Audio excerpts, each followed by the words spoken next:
아 글쎄 안 들려 들을 뉴스 없어 아무 뉴스도 귀에 들어오지 않아 듣고 또 들어도 들을 뉴스 없어 만드는 게 이 프로야 이동영의 뉴스 정면 승부.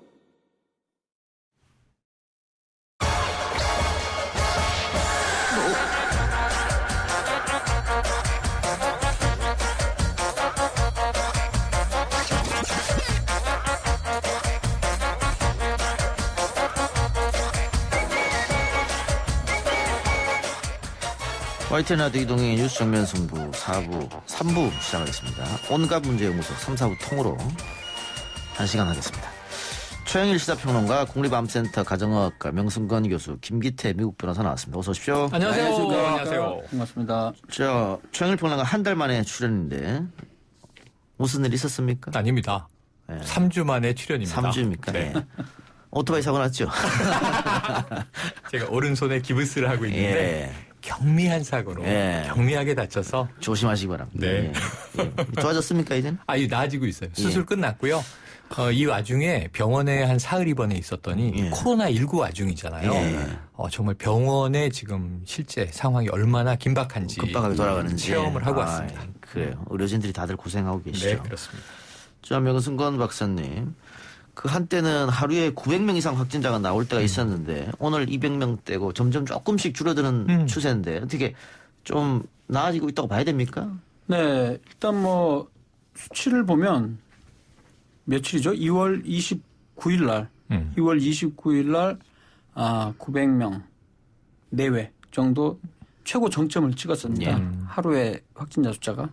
그 뒤로 이제 500명, 600명 오르락 내리락 하면서 바로 어제 0시 그리고 그저께 0시 24시간 동안 248명이 늘었고요. 그다음에 어제 오후 4시부터 지금 바로 직전 4시까지는 165명이 늘었습니다. 결국 하루에 100명대 확진자 숫자 증가로 떨어진 게 지금 9일 만에 처음이죠. 그러니까 나아지고 있는 겁니까 확실히? 그렇죠. 추세로 보면 지금 확실히 나아지고 있는 거죠.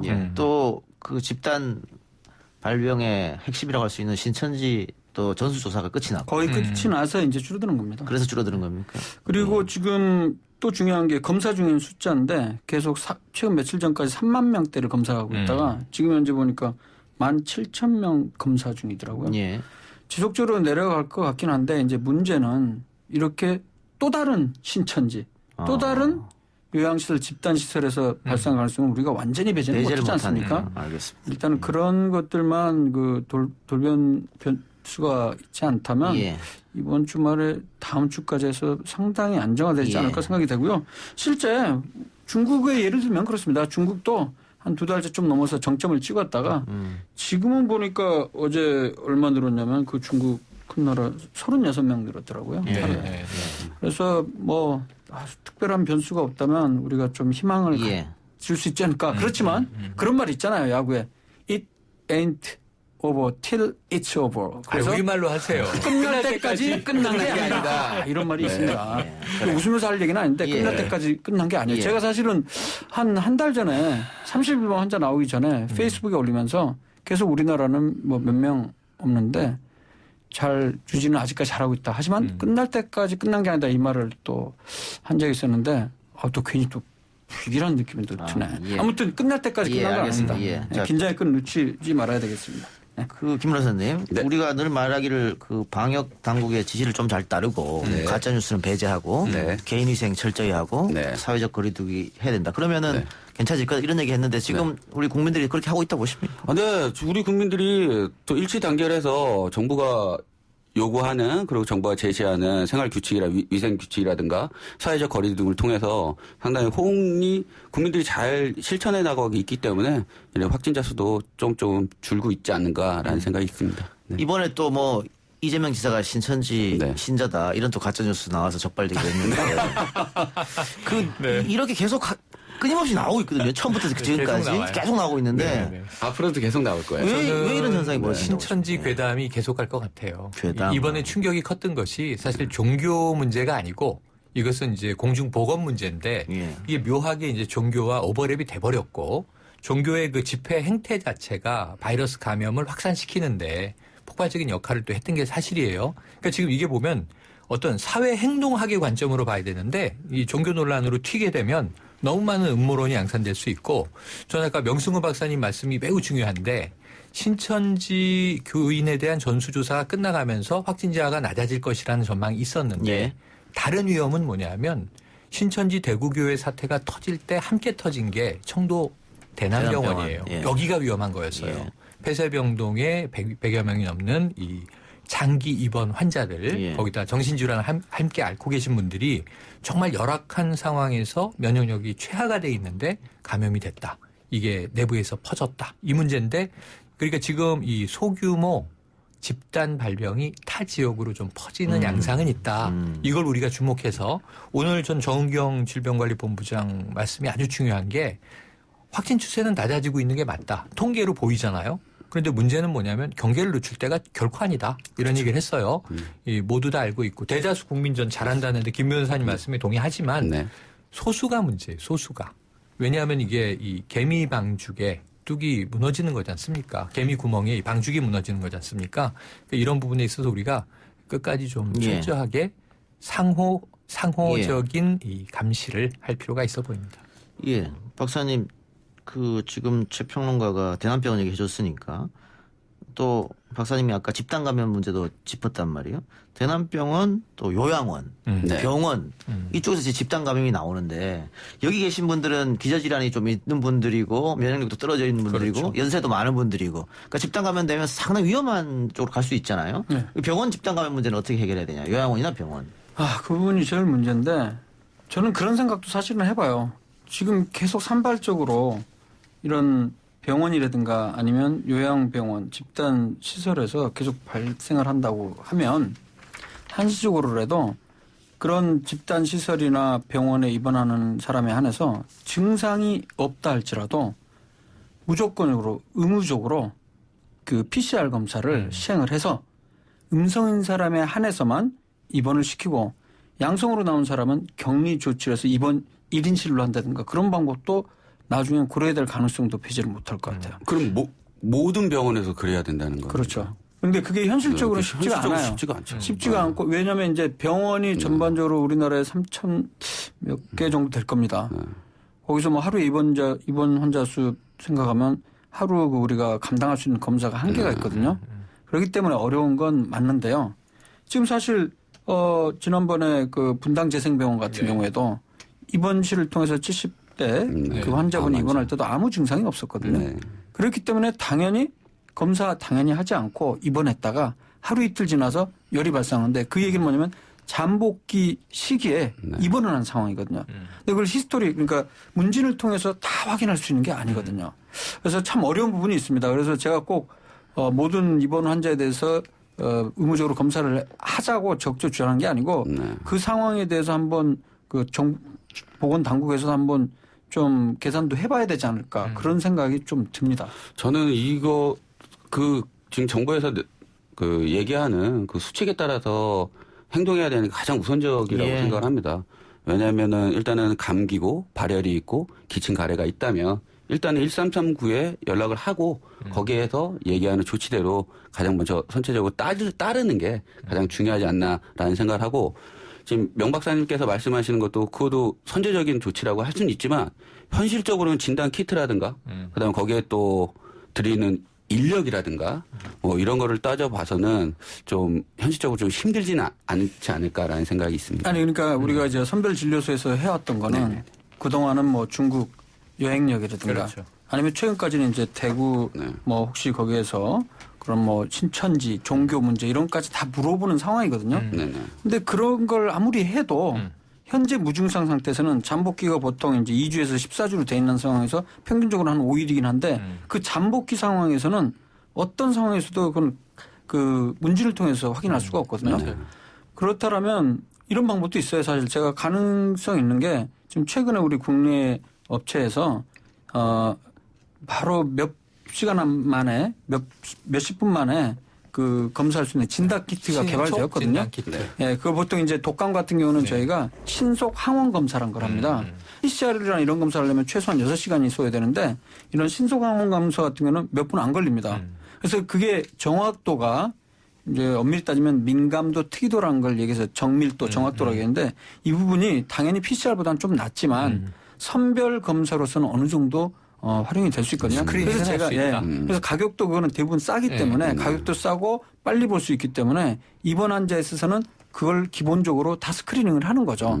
그래서 양성이 있는 경우에 한해서는 당연히 PCR 검사까지 시행을 해서 따로 뭐 음압병실 1인 병실로 격리하는 그런 부분을 한다면 이런 상황들 병원 내 감염들을 좀 최소화할 수 있지 않을까. 그런 부분은 고려해 볼 수 있을 것 같아요. 제가 봤을 때. 전문가 집단에 맡겨야 되는 게 이 보니까 진단 검사 학회도 있고 전문가들이 요청을 해놓고 있는데 아직은 우리 질병관리당국이 방역에 총력을 기울이고 있다 보니까 신속 허가를 내는데 시간이 좀 걸릴 것이다 이렇게 보고 있습니다. 아까 우리가 국민 대처가 너무 좋다고 얘기했는데 그 외신도 한국하고 일본을 비교해서 영상을 찍었더라고요. 네네. 네. 그 일본은 아랑곳하지 않고 모임도 하고 있고 대중교통에 다들 마스크도 안 쓰고 다니는데 한국은 역시 모임 같은 거 다 취소하고 대중교통 탈 때도 다들 마스크 쓰고 그래서 한국을 칭찬하는 그런 내용이었는데 문제는 신천지 신도들은 어떻게 할 것이냐. 최근에 그 백병원인가요? 예.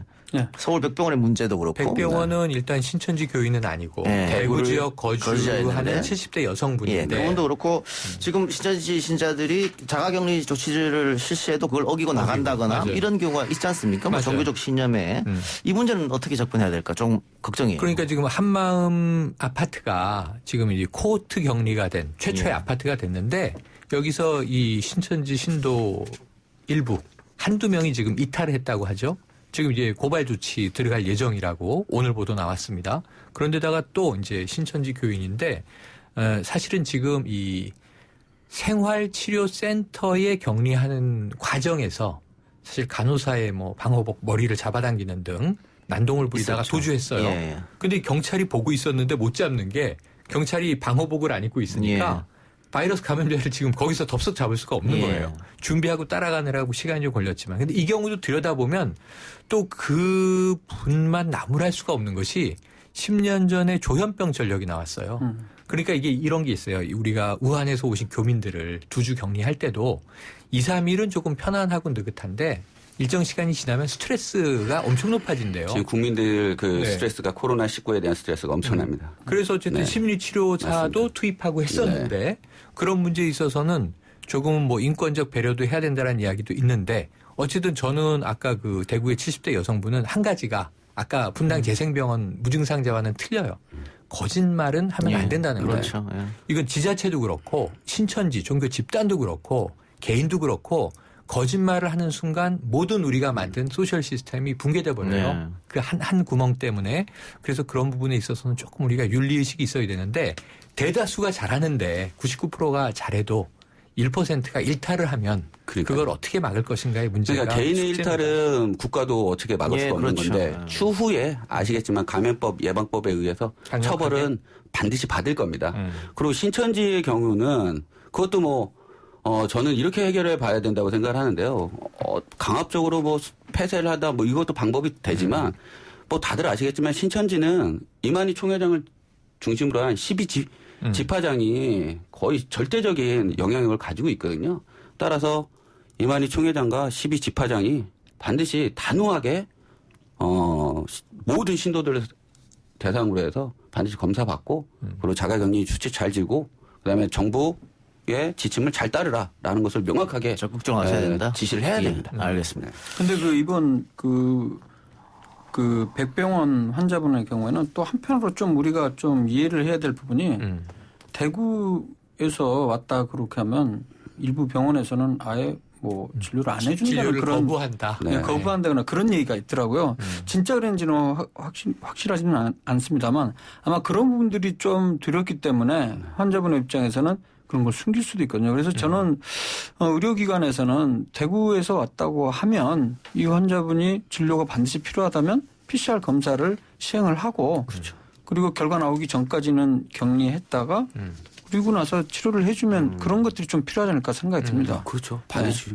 그래서 대구 지역에서 대구에서 왔다니까 진료를 못 받아서 딸네 집에 왔다가 백병원에 가서 그런 얘기를 안 하게 된 걸 거죠. 그게 얘기하지 않고 마포에 삽니다. 네, 맞습니다. 건데 마포에 삽니다. 그래서 지금 만들어진 게 국민안심병원인 거예요. 그렇죠. 가면 선별진료소가 있고 트랙을 2개로 나눠서 아까 말씀하신 대로 문진하고 발열 체크 다 하고 호흡기 질환이 있는지 여부를 묻고 그중에 하나라도 걸리면 선별진료소를 통해서 검사 받고 병원 내에 들어갈 때도 호흡기 병동은 격리되어 있단 말이에요. 다른 또 이제 종목들 이제 과들하고 그러면서 이분을 그러면 만약에 그 병원이 작은 병원이면 두려웠을 수 있어요. 혹시 그래서 그렇다면 국민안심병원을 가십시오. 가까운 데는 어딥니다. 그럴 때는 그냥 그렇게 한 것보다 저 같으면 직접 전화를 해갖고 이런 환자분이 가는데 이런 사정으로 가니까 좀 잘 보답하다 이런 협조가 필요하거든요. 제 생각에는. 저도 옛날에 우리 레지던트 때 응급실 진료할 때도 이 상황에서 우리 병원에서는 예를 들어서 심장 관련한 특수 중재술이 안 된다 그러면 직접 저희가 좀 큰 병원에 전화를 하거든요. 레지던트나 의사들이. 그래서 이런 환자가 우리 병원에서는 지금 치료가 불가능하니까 좀 받아달라. 좀 불편하긴 하지만 그래도 그런 방식으로 해도 환자를 좀 최대한 좀 배려해 주는 게 좀 필요하지 않나 그런 생각이 좀 들었습니다. 네. 예, 유튜브로 성우님께서 질문이 하나 왔네요. 명 박사님, 저는 알러지성 천식이고 부모님은 폐 질환이 있습니다. 늘 기침을 하기 때문에 걱정인데 저희 가족은 고위험군입니까? 네, 일단은 만성 질환자는 고위험군으로 분류가 되어 있습니다. 그래서 마스크 관련한 것도 마스크 꼭 써야 되는 사람들로 정한 게 바로 고령, 임산부 그리고 만성 질환자로 되어 있습니다. 만성 질환자에는 그런 천식도 포함이 되어 있습니다. 예. 네. 그래서 가습기 살균제 피해자들은 지금 코로나19가 확산되고 나서는 집 밖에 한 명도 나오지 않고 있습니다. 이런 걸 더 조심해야겠네요. 네, 호흡기 질환이나 천식, 폐렴을 이미 가지고 있는 기저질환을 앓고 있는 분들이라서 그래서 더 지금 창살 없는 감옥에서 지금 살고 계시다. 우리나라에서 병원을 못 가시면 됩니다. 왜냐하면 그런 질환이 있는 사람들은 다 선별진료소를 거쳐서 가야 되는데 혹시 그런 선별진료소를 거치다가 감염이 되면 바로 좀 심각한 상황이 일어나기 때문에. 그래서 지금 치명률 우리가 지금 이제 0.7% 나오는데 물론 이건 좀 나중에 종식이 어느 정도 되고 나서 정확한 수치가 나옵니다. 이거보다 올라가서 1.2%까지도 나올 가능성도 있거든요. 그런데 지금까지 50여 명 사망자분들 중에 상당수 대부분들은 기저질환이 있었고 기저질환이 없다 할지라도 대개는 이제 60, 70, 80대 고령이었거든요. 그러니까 가장 중요한 건 이겁니다. 사실 건강한 사람들 같은 경우는 진짜 말 그대로 감기나 독감 약간 조금 심한 독감 정도로 앓고 지나가기 때문에 큰 걱정은 안 해도 되는데 방금 얘기했던 이 고위험군은 정말 신경을 많이 써야 된다고 생각을 해요. 네. 알겠습니다. 3부 여기서 정리하고 광고 듣고 와서 4부에서 이야기 계속하겠습니다.